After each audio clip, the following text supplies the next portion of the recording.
Hallelujah. ഞാനും ഒത്തിരി സന്തോഷത്തോടെയാണ് ഇവിടെ നിൽക്കുന്നത്. പ്രത്യേകിച്ച് സങ്കീർത്തനങ്ങൾ, വചനങ്ങൾ ഹൃദയത്തിൽ ഒത്തിരി തട്ടി, അതിൻ്റെ ഓരോ വാക്കിനും എത്രയോ ആഴത്തിൽ കിടക്കുന്ന ആത്മീയത ഒളിഞ്ഞു കിടക്കുന്നു എന്ന് മനസ്സിലാക്കിക്കൊണ്ട് അത് വായിക്കുവാനും, അതിലുപരി ഈ പാട്ടുകാർ ഒത്തിരി മനോഹരമായിട്ട് സങ്കീർത്തനം ഇങ്ങനെ പാടുന്നത് കേട്ടപ്പോൾ ഒരുപാട് മനസ്സിൽ സന്തോഷം തോന്നി. വചനം പഠിക്കാൻ ഒത്തിരി ആഗ്രഹം തോന്നി.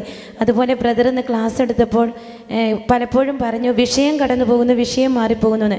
പക്ഷേ ബ്രദർ പറയുന്ന ഓരോ കാര്യവും എനിക്ക് വേണ്ടി ഈശോ പറയുന്നതാണ് എന്ന ബോധ്യത്തിലൂടെ അപ്പോൾ എൻ്റെ ഉള്ളിൽ പറയുമായിരുന്നു വിഷയം മാറിയിട്ടില്ല, ഇത് എനിക്കുള്ളതാണ്. അപ്പം അങ്ങനെ ഒരു ഹൃദയം ജ്വലിച്ച് മുന്നോട്ട് പോകുവാനായിട്ട് ഈ ബ്രദറിൻ്റെ വിഷയത്തിലൂടെ സാധിച്ചു.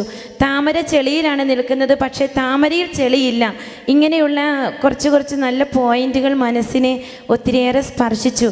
അതുപോലെ തന്നെ എന്നെ തന്നെ പൂർണ്ണമായി ശുദ്ധീകരിച്ചാൽ മാത്രമേ എനിക്ക് വചനം പഠിക്കാൻ പറ്റുള്ളൂ എന്നുള്ളൊരു വലിയ ബോധ്യത്തിലേക്ക് എന്നെ നയിച്ചു. സിസ്റ്റർ ജീവ പങ്കുവച്ചതുപോലെ തന്നെ ഈ ലോകത്തിൽ നിന്ന് പെട്ടെന്ന് മരിച്ചു പോയാൽ ഒത്തിരിയേറെ ചാൻസ് വചനപ്രഘോഷണത്തിന് വേണ്ടി ഉണ്ട് എന്നൊരു ബോധ്യം. അപ്പോൾ ഇവിടെ വിശുദ്ധിയിൽ ജീവിച്ചാൽ മാത്രമേ അത് അവിടെ കിട്ടുള്ളൂ എന്നൊരു ഉൾക്കാഴ്ചയും കൂടി എനിക്ക് ലഭിച്ചു.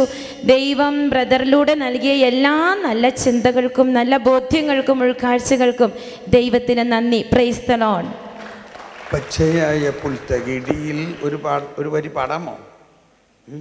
സങ്കീർത്തനം ഏതെങ്കിലും ഇപ്പോൾ പഠിച്ചത് പിന്നെ തയ്യാറായിട്ട് വരും. ഓക്കെ.